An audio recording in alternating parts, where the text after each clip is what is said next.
Welcome to the Spiritually Inspired Podcast. My name is Jason Barniski. I'm a spiritual teacher, yoga artist, and author. The purpose of this podcast is to be the match, igniting your spiritual fire. Enjoy the show.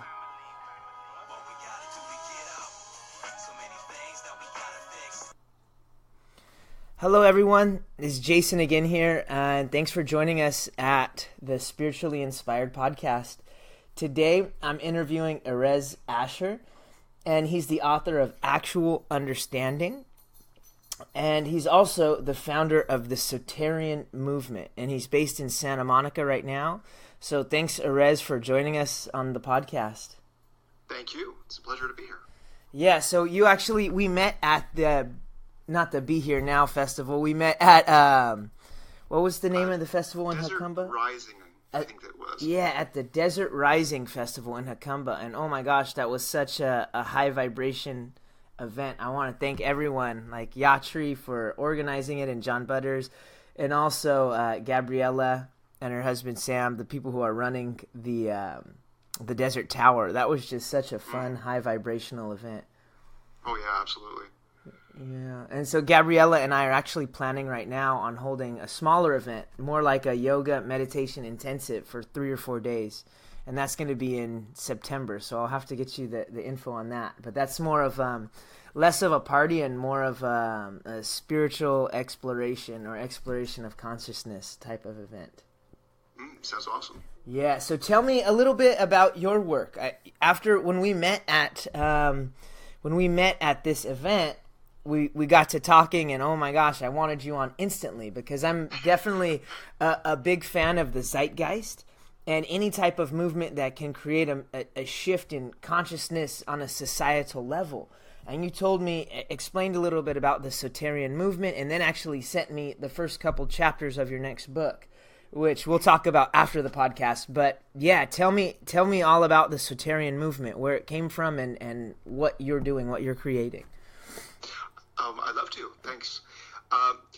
It really came about at the close of the first draft, I should say, of my first book, Actual Understanding, because having received all the information and worked on it and through the process of editing it, there's always the question about, okay, well, wonderful, I've been given this gift to give to the world, and how am I to do this? Right? How am I to do this? And what was revealed to me over a period of some months was that that book is actually intended to be part of a training program for consultants. And I'll come back to this. I'll come back around to this. But the notion is that what was revealed to me that this is just part of a larger puzzle. It's a piece in a larger puzzle. And as that became more and more apparent, I was given more and more of the pieces. And what was shown to me was that there is a very clear way to essentially save the world. And so, the obvious question is, well, what does that mean, right? What does it mean to save the world? And so what I mean by that is save in the terms of, in the definition of save is to prevent harm, to prevent injury to something. And the question is, how are we in the process of preventing injury to ourselves, our species, our planet, all of it? How are we to actually instead create wellness and well-being and happiness and joy and freedom and all these things that we love so much? What is the process that we go from where we're at to where we choose to be consciously? When we're conscious of this, how do we do that? And this whole movement, it's all there to answer that question. That's the entire purpose of it. And it was revealed to me that there are essentially three parts to this movement. And the first is a guide to basically answer the question: how do we save the world? And just laying it all out really clearly, like getting started. What does it mean to save the world? How do we go about doing this? Who am I to save the world? All these questions that we may have if we're going to actually take this seriously and really make this happen, to actually begin that process and then to clarify what is it that we need to understand in order to be able to save the world. Because it is not that much. There really aren't that many things that we need to understand. It's just a matter of sort of maturing, because, as a species, we are really, really young. If you look at other species on our planet, they've been around for, oftentimes millions of years, or at least, hundreds of thousands. And yet, if you look at the advent of agriculture, that was only about 10,000 plus years ago. So we have changed so quickly. We're growing so quickly as a species, but our maturity level, our awareness of how we're interacting with our Earth and with each other, and how we're being, is still, I like to think of it as 3 years old, going on 4, somewhere around there. And so the question is, how do we really become mature fast enough to prevent the harm we're causing to ourselves? Because our level of technology and our influence on our planet right now is tremendous, right? We are affecting our planet everywhere. There isn't a part of our planet that's not affected by humanity. So how do we do this consciously? How do we do this as in alignment with the wellness and the well-being of ourselves and everything around us? So back to the movement. This whole movement is to answer that, and there really isn't that much that we need to understand. There are 5 key concepts which are generally not commonly understood that we sort of need to understand in order to make this happen, and there are different contexts we need to apply that understanding, and then that's pretty much the core of it. There are ways to apply that understanding to upgrade our civilization, to upgrade our societies, to upgrade our individual relationships, our communities, our sense of self, how we are with ourselves, with each other. So there are clear ways to do this, and they've been given, certainly to me, but also to other people. I feel very much part of something greater than myself here. Right? It's not like I sort of came up with this stuff and just, this is a great idea, let me just go with this. It's the sense that there is a movement happening, there's a shift happening in our consciousness as a species. And this is simply a structure to facilitate the transition that we are already undergoing. Wow. Yeah, and I've just been wrapping my mind around since you said a few minutes ago when you were talking about how young our species is. And I've studied a lot of archaeology in college, and, most archaeologists will date us back to, as a species, 25, 30,000 years ago.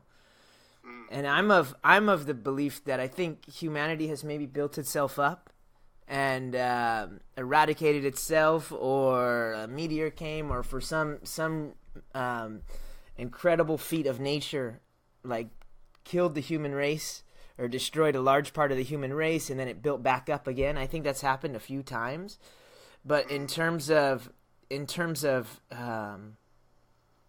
this round of the game, we're definitely very young. And even if humanity did build itself up and died off 4 or 5 times, that still puts us at maybe a few 100,000 years old, compared to other species that are hundreds of millions, or even dinosaurs billions of years old.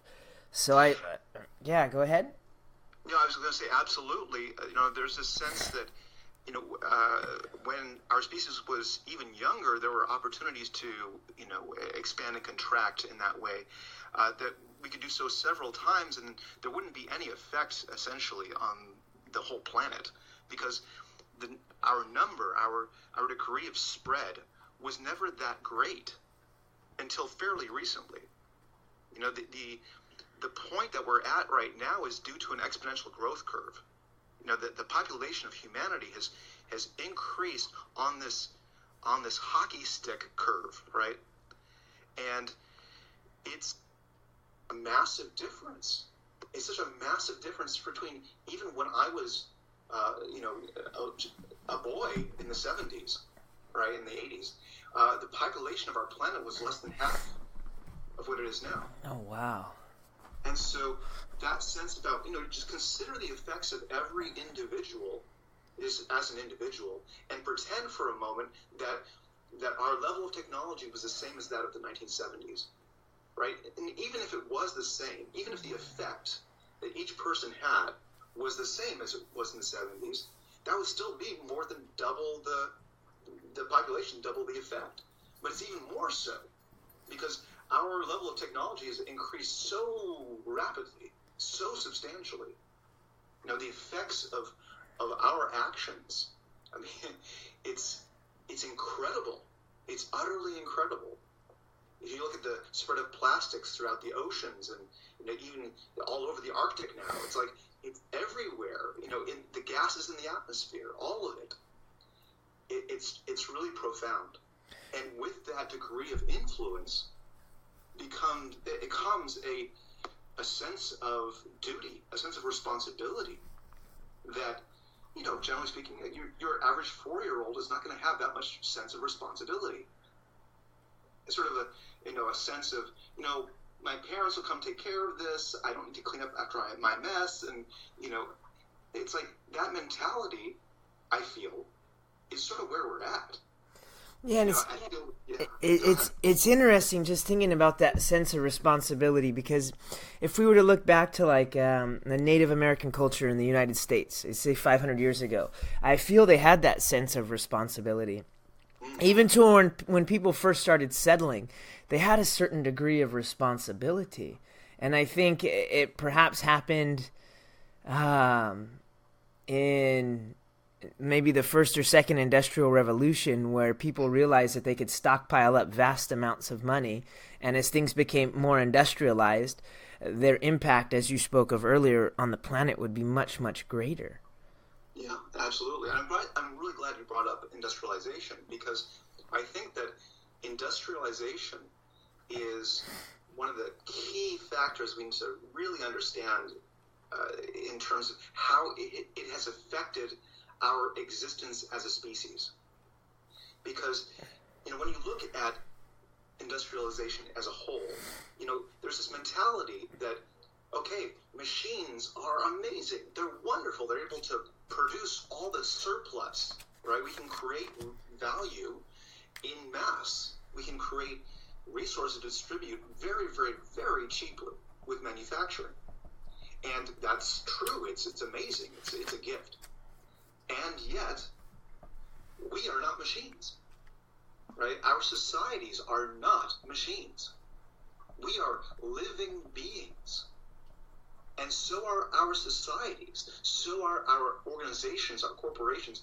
They're living beings. They grow, they adjust, they adapt.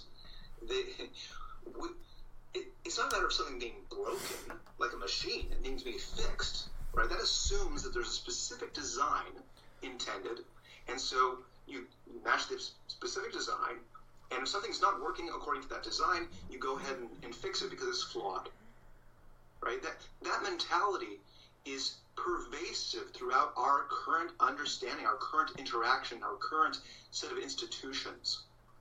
Like all the assumptions that we're working on in terms of how we structured our government, our existence as an advanced, sophisticated society, it's all based upon this machine mentality. So you see this in like the USDA recommendations, like as if there was a specific number of calories and, you know, per person, like we were steam engines or something. Like human beings are so varied. We change. Our needs are based on what we do, on how we're interacting, how the microbiome in our gut is functioning. All these factors influence what we need in our bodies. There is no set amount of fuel to fuel us because we are not steam engines, right? We are living beings. We have these urges, you know, when we're hungry, we have cravings for specific things to satiate our bodies that are telling us what it is that they require. And this is what exists in living organisms. They have these balancing mechanisms, these equilibrium creation mechanisms. And so when we embrace this equilibrium, when we embrace the attraction and repulsion that exists within us as living beings, and understand that this is also present for our societies, is also present for our organizations. They have the same mechanisms in place. So it's never a matter about finding the right way to do things and then just reproducing that indefinitely, because that's not aligned with living beings. That's aligned with machines. And we've created this society which is pretending to be a machine, that pretends that human beings and other living organisms are machines. And it's just not true. Wow, yeah, I totally get that. And I'm looking at the wheels in my mind are running very quickly, and I'm not trying to refer to myself as a machine, but the wheels are running very, very quickly in my mind as I just think about some of the things you're saying. So I'd like to maybe shift back a little bit towards the Soterian movement. And you told me before who Soter was, but maybe you could explain a little bit here in this format, and also how is the Soterian movement going to create this societal shift? Wonderful. Soteria and Soter are the feminine and masculine forms in ancient Greece of the personification of salvation, so which is the preservation from harm, protection from harm. So, the notion was that it's the kind of personification that you would pray to when you were going off to sea, for instance, and you were praying to be safe from harm on the route. So that's where Soteria comes from.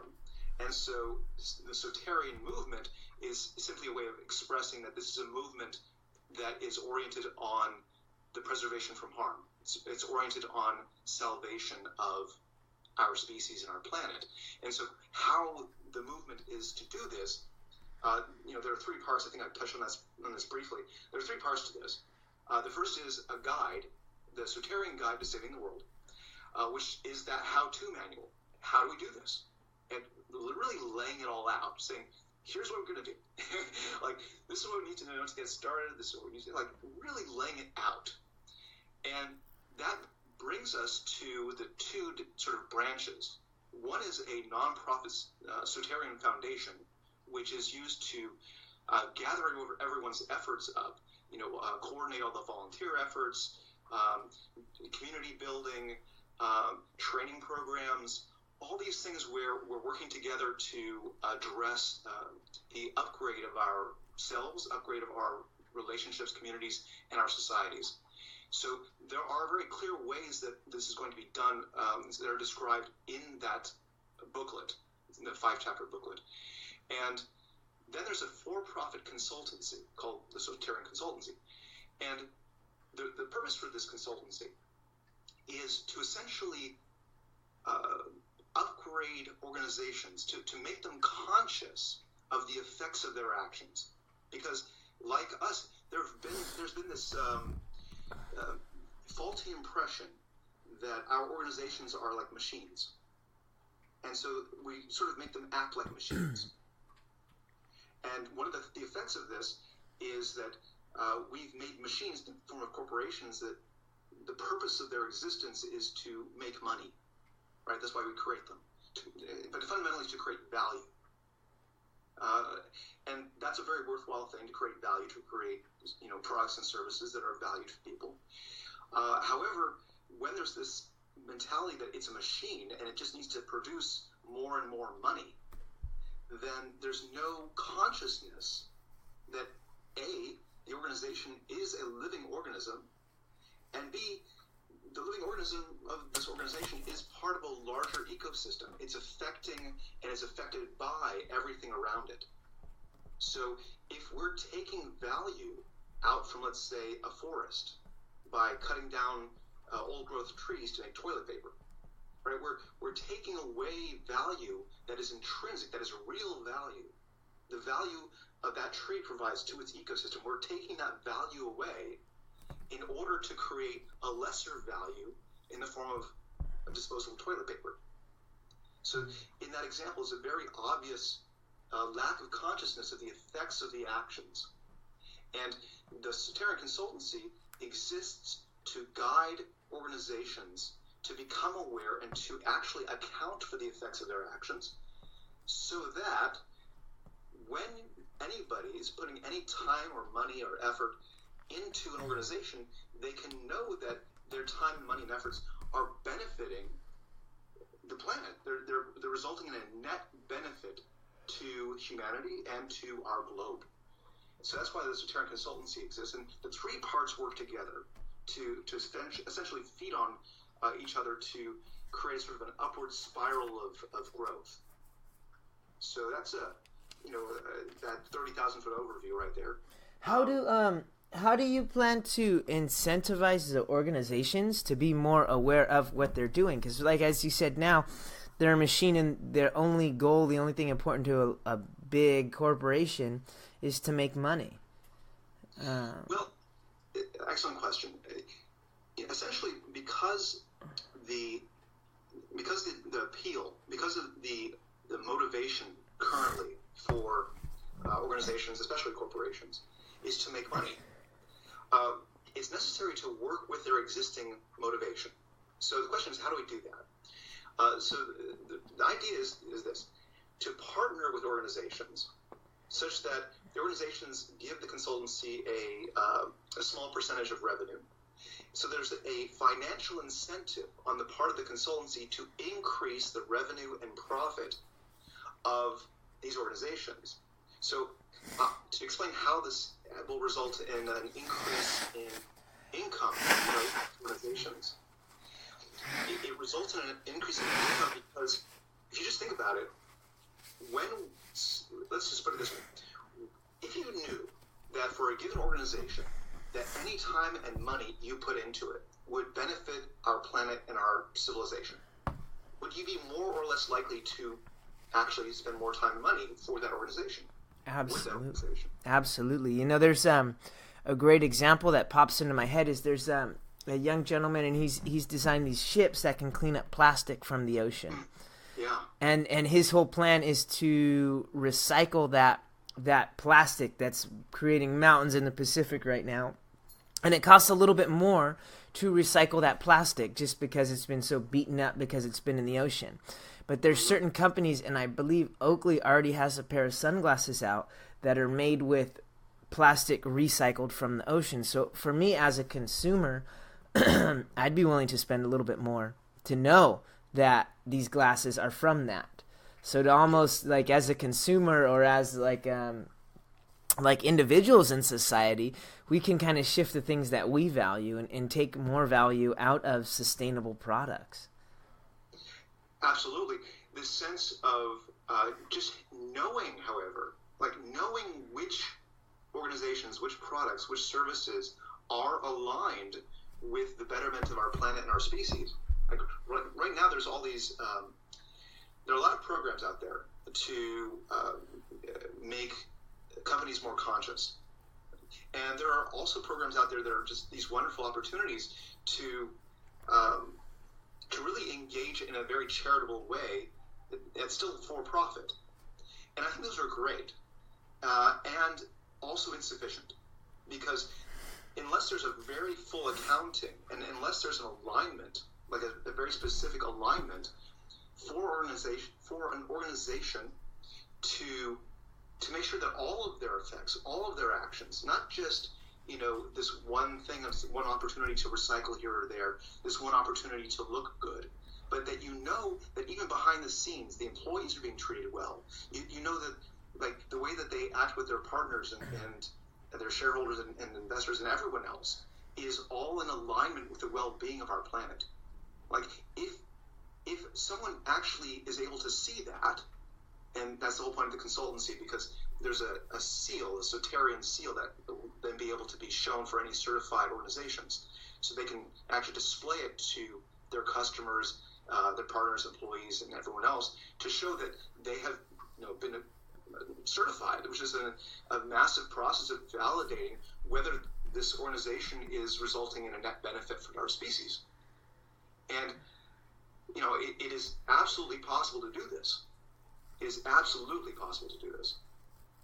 And this incentive that we have as consumers, but also as employees, is like, would you not want to work for a company or an organization that benefits the planet? Because they're also going to be taking care of you.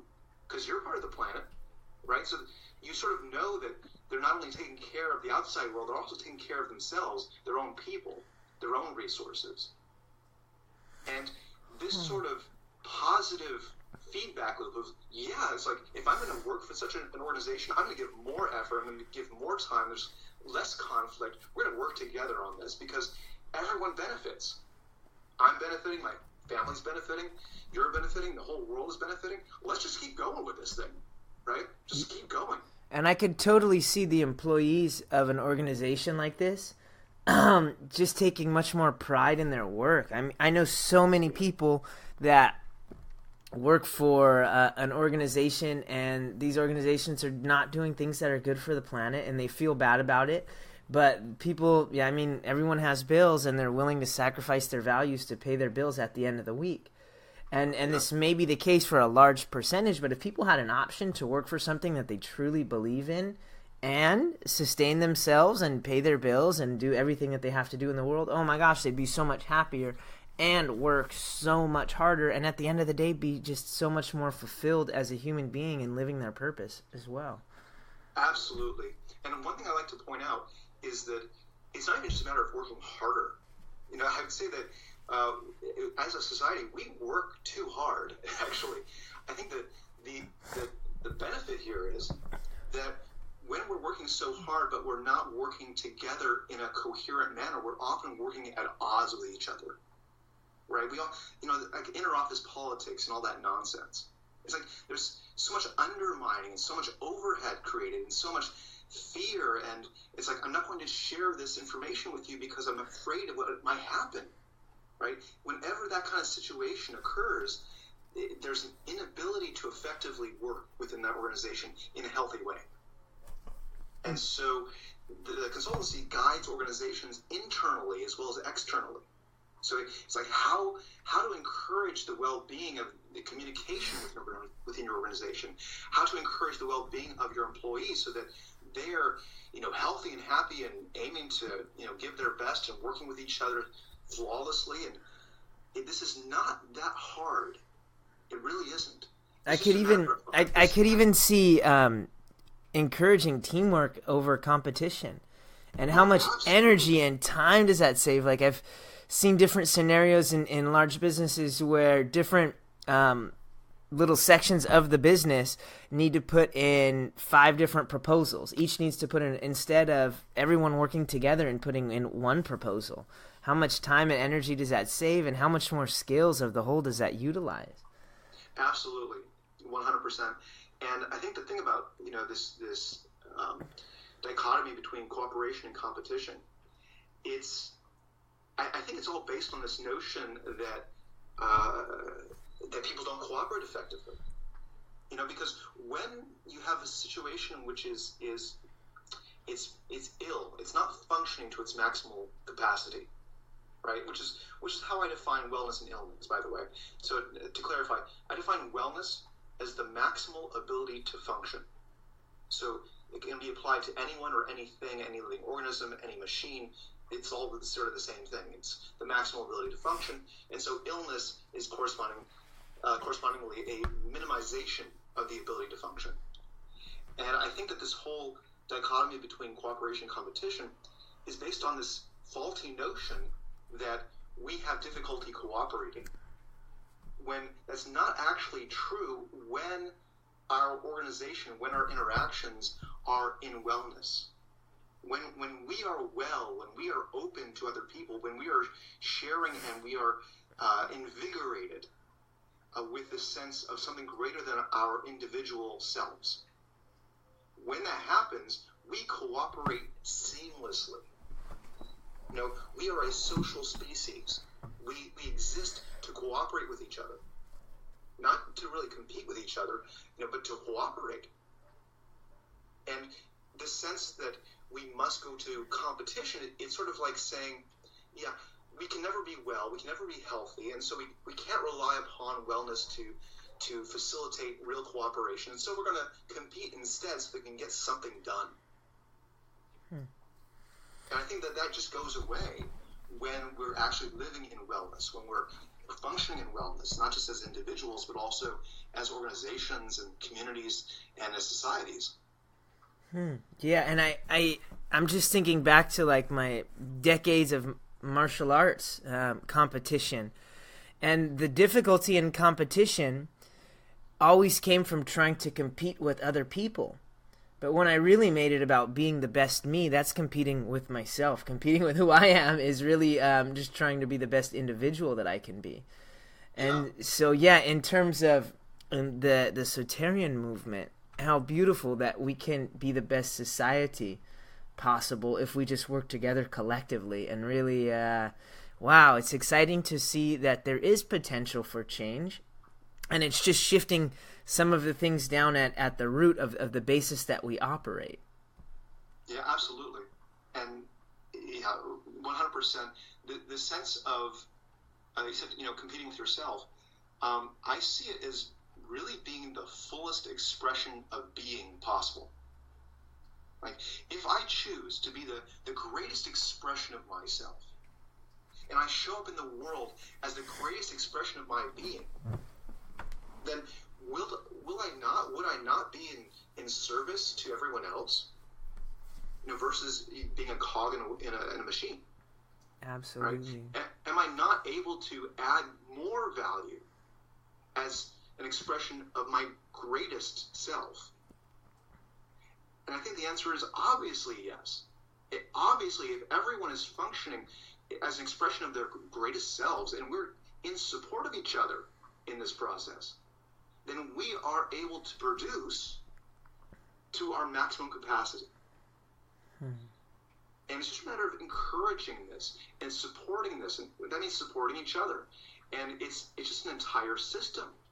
Well, also, too, the one thing I definitely want us to remember is it's not just competing at our highest capacity, but then also at our greatest efficiency and in greatest harmony with the planet, too, which is beautiful. Yeah, absolutely. Because most of the time, and I just wanted to clarify that, because a lot of times in the business world, if we were to say at your highest capacity, that would instantly what the typical mindset would go to is, okay, profit. Like, how much profit are we going to make here? But no, it's even greater than that. It is much greater than that. And yet, there's something to be said about profit that I think is very important here, because the way I see it, there are really two types of profit. There's what I refer to as true profit and false profit. And what I mean by that is true profit is when the profit, the surplus, is a net surplus. So it's a surplus, you're creating real value for the entire world. Like if you took the entire value created at any given moment, if there's a net surplus, that means that the value you're destroying is less than the value you're creating. You're creating more value. You're adding to the pot. You're adding to the whole.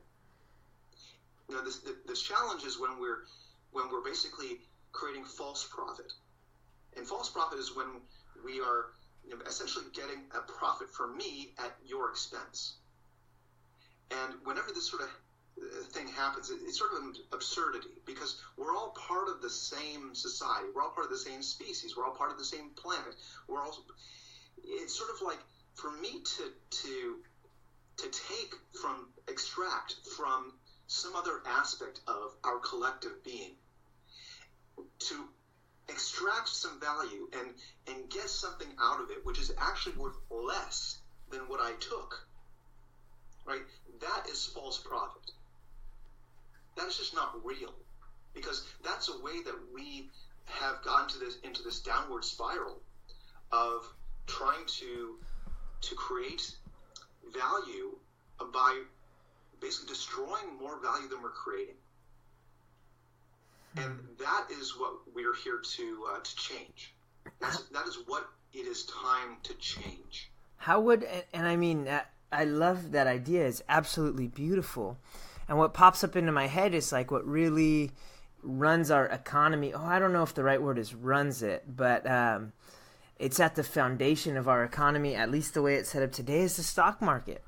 And the stock market, that's what it's totally based on, is false profit. And how can they kind of take things away and move numbers around to make certain stockbrokers and mutual funds a large amount of money? How does the Soterian movement deal with things like the stock market?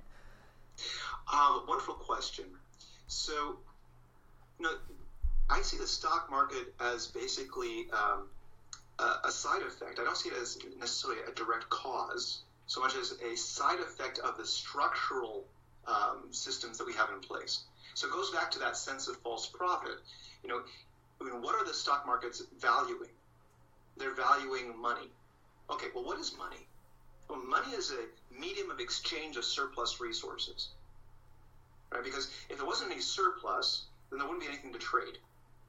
But somebody has some surplus over there. I have some surplus here. It might be a surplus of my time, skilled labor, what have you. So I have a surplus available. I'm going to give some of this for some of that.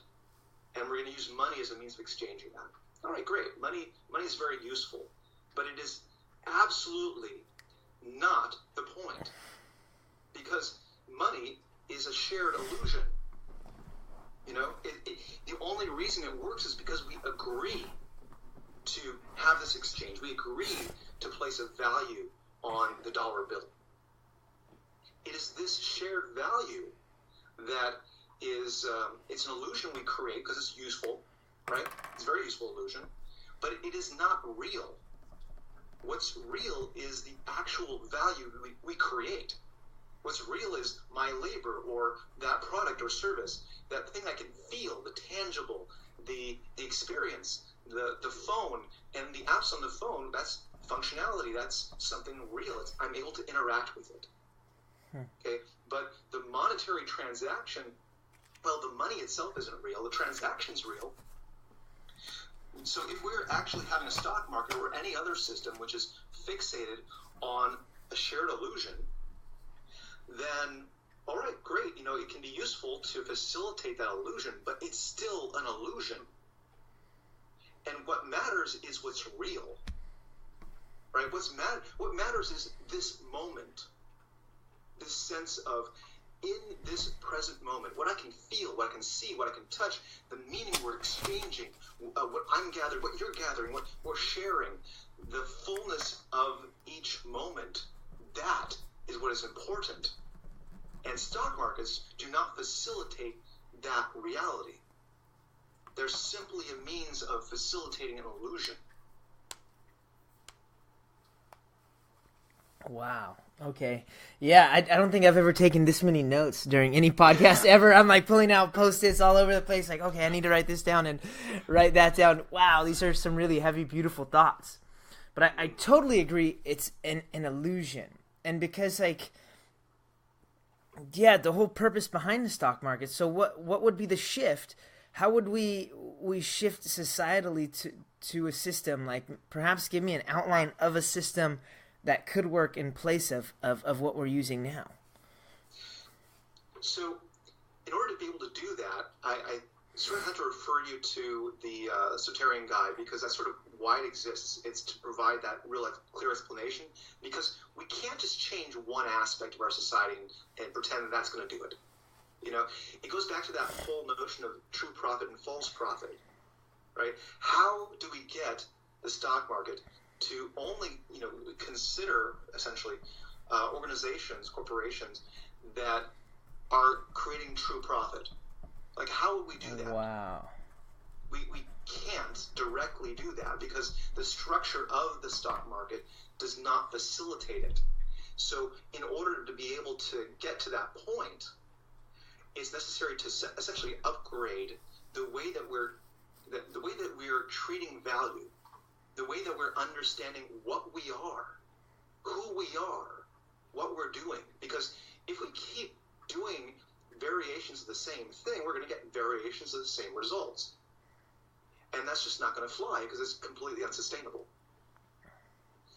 So it's a matter of really, first of all, starting with ourselves. I mean, as individuals, like, how am I cooperating versus how am I being in conflict? How am I caring and supporting and showing up for people versus how am I, only showing up for myself? Or how am I taking from somebody or something? And these are not easy questions because we have a system right now which really is based on this illusion that profit is just a side of a balance sheet. And it never is unless the balance sheet incorporates the entirety of our species, the entirety of our world. As long as it's incorporating the full effects of our actions, and as long as there are no externalities, then sure, we can use a balance sheet for this purpose, but not until then. So it's a process of bringing about wellness, bringing about well-being in ourselves, our relationships, our communities, our societies, our organizations, because we're all interrelated. There's fundamentally no separation. We're just like different fingers on the same hand. And so when we really accept that, when we really come to terms with that and understand that, trying to take from one part of our world is sort of like, my right hand stealing from my left hand. It's like there's no net benefit of this behavior. In fact, in the process, if I was to take, let's say, a wad of cash from my left hand with my right hand, I might lose some of the money in the process. Which is sort of what we have right now. I mean, that's essentially a metaphor for what we have right now. So it's a matter of both hands working together and understanding, the right and the left, the masculine and the feminine, all these different aspects of our existence, of our species, of our societies, of our everything, for us to work together in loving harmony. That is the answer. And it's sort of obvious, too. I mean, I think that the only question has been really about how to do this. Would you not agree? Absolutely. I just really, I've never thought of that whole idea of true prophet versus false prophet. So for me, I definitely agree is how to do it in the actual steps. So perhaps you could share, in the first book you said that the handbook, there's 5 chapters, or basically 5 steps to take. So perhaps you could just loosely define those 5 steps for us. Sure, be happy to. Those 5 steps are actually 5 chapters that sort of clarify how we're going to do this and so on. So the first chapter is called Getting Started. Like, what do we need to know just in order to get started? Like, so we understand what we're talking about. What are the terms that we're using? How is it that we're going about doing this? And how can I trust this or some other method? And these basic questions that we have. So that's the first chapter. The second chapter is the 5 key understandings, or the 5 key insights one needs to understand. And those are core concepts which are not currently widely understood. Things like the fact that separation is an illusion. Like, what does that mean, and why is it so important? Like, once we understand these core aspects of reality, then we can begin to act in alignment with what's real instead of being fixated on what's an illusion, like money, for instance. And the third section is on the 5 contexts. So those are the contexts in which we apply our understanding. So our personal context, our interpersonal context, our communal context, our societal context, and our ecological context. Like, how are we interacting with ourselves, with each other, in our communities, societies, and as part of this living ecosystem that is the world? And then once we are able to understand that, then we just need to understand how to apply those to upgrade society. And so in order to do that, you first need to understand that societies are, as I said earlier, they're not machines. They are living organisms. And so, like the same way that we have cells that are living organisms that are part of our bodies, they make up our bodies, right? We're like the cells in our societies. And we constitute our societies, and they're living beings. And because of this, we can apply the same wisdom, the same knowledge as to how to create wellness and well-being in ourselves as individual organisms. We can apply that in terms of corresponding similarities. We can apply that for making our societies healthy, making our societies well. And there are specific ways to do this. It has to do with relative inertia. So all living organisms essentially have, you can say 4 categories, if you wish, that have to do with relative density of change, like amount of inertia for changing things. So you can think of this most easily in terms of being a human being. You can say, well, there's a spiritual aspect of myself, there's this mental aspect, there's this sentient aspect, and there's this physical aspect. And they're all interrelated, right? It's all tied together, but the reason that you can distinguish them is because there's a degree of inertia for change. So, we've all been in bad spirits at times, and we've been in good spirits sometimes. And that sense of feeling good, feeling not so good, the mix thereof, that is able to change very rapidly. These greater senses of being, they shift rapidly. And when you then go one level down, you see that we can then change our thoughts. We can think about different things very rapidly. We can change our mind, say, oh, this is a good idea, and that's a good idea. And suddenly our mental patterns are different. We've come to accept new information. So our minds, our mental capacities are also, changeable. And then we come to our sentient nature, which is our feeling body. And these are the aspects they're tied to like our emotions, our general emotional state, the sense of stories that we have that are tied to how we identify ourselves and our well-being, and also how we feel, even physically, but how it all interacts. There's an entire mechanism there, because we can change our thoughts pretty rapidly, but oftentimes it's more challenging to change our emotions, especially if you're dealing with challenges like maybe depression or something along those lines. It can be some effort to really shift that. And then there's the physical being. There's the our bodies as living organisms. Let's say you skin your knee, it's going to take you a while to go and heal that. It will be some time for your body to be able to adjust and to be in wellness. If you're dealing with obesity, for instance, it will probably take you quite a bit of time. You can't just do this overnight. And there's just more inertia to that change, and that's why it's more challenging, takes more time. And the same principles apply to all living organisms. They have the same degree of relative inertia. So in terms of changing our societies, changing our communities, and also changing our relationships and ourselves, it's this process of starting with the spiritual, because it's the easiest to change, then going through the mental, the sentient, and the physical, and bringing about these changes, because every time we do that, we're able to effectively piggyback. It's sort of like a cascading effect. And so the benefits that accrue from feeling spiritually well result in better thoughts, which result in better mental environments, which result in better sentient environments. Our emotional state improves and so on. And eventually it affects our bodies. We become healthier. We become more fit. Anything that we actually choose, essentially. And so the same principles apply across the board. So this is true of our societies.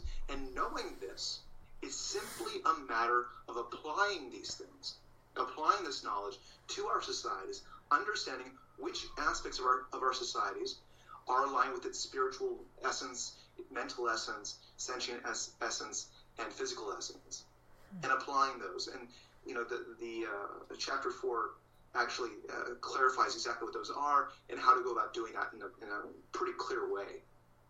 And then the last part, chapter number 5, is all about taking action. Because it's great that we can understand what to do. All right, awesome. Like, I know what to do. It's wonderful. But, okay, now I have to actually do it. So, okay, how do we do that, right? How do we go from just understanding some stuff and knowing some stuff to actually making it real, making these changes to our actions, our behaviors, our ways of being?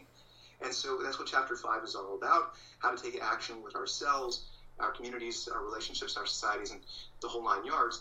And it basically leads directly into the Soterian Foundation and Soterian Consultancy, which exist to facilitate taking action. Wow, that was amazing. That was amazing. And my mind was running so fast that time I couldn't even take notes. I was just, I kept going. And I'm just thinking a little bit about how you're talking about, whether it was true or false profit or some of the illusions of money and the systems that we've set up around it. Is also, even, in all ancient spiritual teachings, they talk about the physical world being an illusion. So if we want to really affect the illusion of the physical world we're living in, first and foremost is to start working with our thoughts and our feelings and our emotions, and then all comes through spiritual practice. And any time where I've felt in a slump, it's first to get back to that place where I can kind of work on me, at my essence, at the part of me that I know for a fact is not an illusion. And then as I clarify those aspects of myself, then my whole reality begins to change.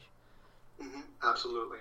And I feel like it may be helpful to clarify this notion, this dichotomy between truth and illusion.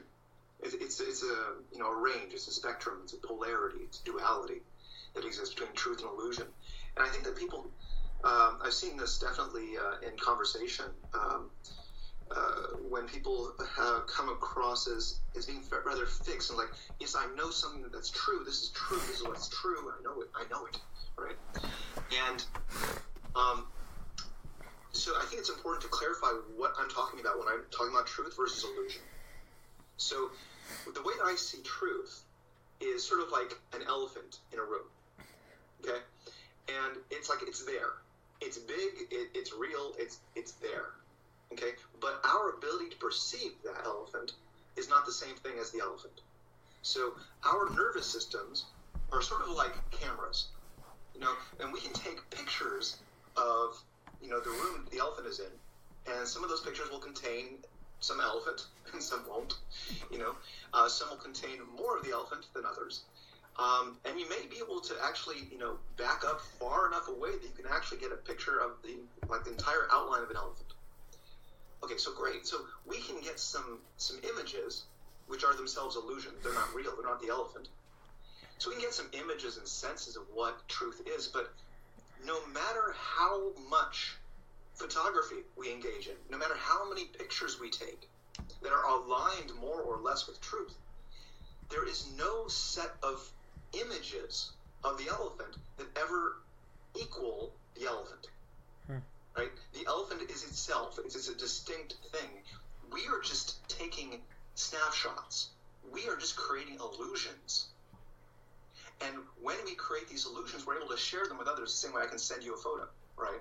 So we're able to communicate with each other and share our illusions. And this is really useful because we can infer all sorts of things about this elephant, and we can do all sorts of stuff about, the room and each other and how to support each other in this. So that's all great. It's all wonderful, but it's not true. So in other words, no matter how aligned with truth everything I'm saying may or may not be, what I'm saying is not itself truth. It is simply more or less aligned with truth. It is an illusion we're creating in order to communicate. In order to communicate something that is more in alignment with truth than what we've been creating to date. Yeah, I think perhaps like a good way to say it would maybe like all the different pictures we take and the comparisons may be helping us to gain perspective. Mm-hmm. But ultimately, it's not going to shed light on any truth. And I think the one big spiritual teaching, and really from Eckhart Tolle, is like truth and reality only exist in the moment, right here, right now. Mm-hmm. Yeah, absolutely. Because anything else is essentially that photograph. You're only experiencing the elephant when you're in the present moment, essentially. Yeah. So I think this is all a great foray into our ultimate question is like, and it must be when you're working on something as big as starting an entire movement that there are times when you get down and when you feel frustrated. It must be, because the work you're talking about is amazing. It's shifting society in its entirety. So what do you do during the tough times to stay inspired to keep doing your work? Wonderful question. I find that the first thing is to have a very, very clear sense of mission. Like, I really sort of have a very clear sense of what I'm up to. And it's not because I made it up myself per se, but I feel very much aligned, like it's a calling. My first book, Actual Understanding, I couldn't not write it. Right? I felt so compelled. I was doing other things. I was figuring out this is never going to make any money. I'm like, okay. it doesn't matter. I must do this. It's calling forth from me. It's an aspect of my being to be able to write this down and to be able to share it. So it's part of me. It's for me to express. And I feel that whenever there's a sense that that's the case, there's always this very clear sense of overall direction. So even when I have to go around the obstacles that get in the way, which have been rather frequent and large at times, it doesn't matter when I still know where I'm headed. When I have that sense of inner compass, then, okay, well, great, I have to go around there. I'm taking a little detour, and I can enjoy the sights here, and it makes it just so much easier when facing things that I'd rather just go straight there. I'd rather have like a freaking super highway to go straight there, because I do feel that sense like, why don't we have this yesterday? Like, let's make this happen now. And that sense of obstacles or things in my way, or just general dissatisfaction, like, various things from childhood coming up, and things needing to be healed within myself, challenges in my relationships and all that. It's always a sense that I understand that these are really all illusions that exist in order for me to be able to experience more. Right? That's really the point of them. And I can rest in that. I can relax in that. And even in the midst of pain, and even in the midst of, it's like, oh my God, I really don't like this, there's still something beyond that I know I'll never get lost fundamentally, as long as I have that sense of guidance, and also a sense of trust. Because if I didn't trust that this can work out, then hey, why bother, right? It's like, okay, great idea, but why am I spending all this time? It won't work, Like, anytime there's any doubt like that, it's just a matter of coming back to that sense of trust. Like, well, why would it not work? Right? Why? Just asking myself the question of why would it work, or how can it work, and all this kind of stuff, doesn't distract from the opposite also being just as much a question. So they don't need to stop me. I mean, they might slow me down and bring me off course a little bit, but I can still continue onwards with that sense of guidance. Yeah, and I think perhaps sometimes when we have those experiences in life, or when we have those moments when we feel down, it might not even be that they bring you off. It perhaps is in a way that they're bringing you into a different alignment with true north than you would have been able to experience otherwise. Yeah, absolutely. There's a sense that no one can know everything, right? And it's never the point to know everything. And that's okay. It's one of the reasons that it's so important for us to cooperate effectively, to work together, why we're a social species. It's because no one of us is going to have all of the answers. No one of us is going to be able to make everything be perfect, because there is no perfection except for the imperfection. And really embracing that and saying, oh yes, I appreciate this imperfection. I appreciate this pain. Why do I appreciate this pain? Because it allows me to appreciate the pleasure. Right? Absolutely. It's not that I like pain, right? It's not that it's like, oh, just give me some more of that. I love it. It's delicious. It's a sense that there's something to be gained in having a wider spectrum of experience. Because then we can really, really appreciate what we have. Yeah, that just reminds me so much of when I did the 10-day silence retreat, like a Vipassana meditation. Mm-hmm. And you get an opportunity each day to ask a teacher questions for about 5 minutes. And I told him, I was like, wow, so if everything is impermanent, like, what's the whole point of feeling joy? Because if I feel joy, it's going to be over. And he's like, no, you're getting it all wrong. He's like, the impermanence of everything allows you to appreciate each moment even more and more deeply. And it even allowed me to appreciate the not so good things. Like my new book, is No Mud, No Lotus. And it's all about how to appreciate the suffering in life.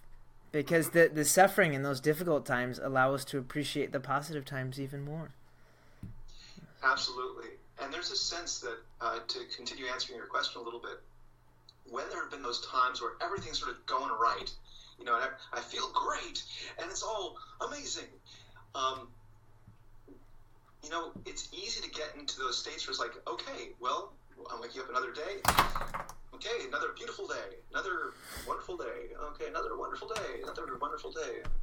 And then suddenly not really, I started getting used to it, right? Not really finding myself appreciating it as much. It's like, I live in Santa Monica, and the weather here is fairly consistent, like to a degree which I would say for the rest of the country is sort of ridiculous how consistent Santa Monica's weather is. And, it gets to the point where I don't even notice. It's a beautiful day. It's a beautiful day. It's another beautiful day. It's another beautiful day.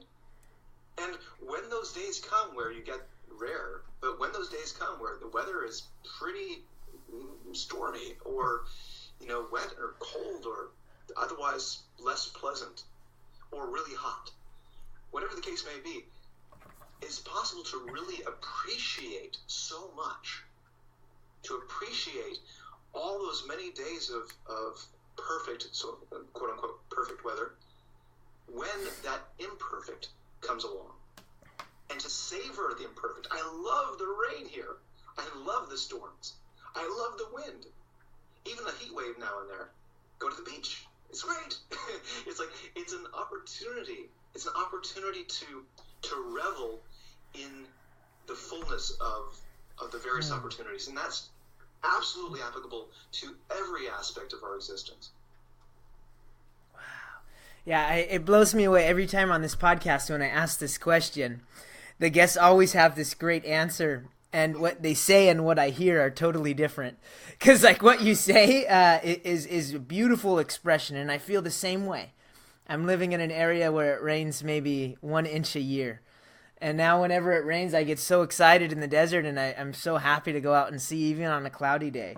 But it's really to appreciate the impermanence in life, and because that gives us this incredible perspective.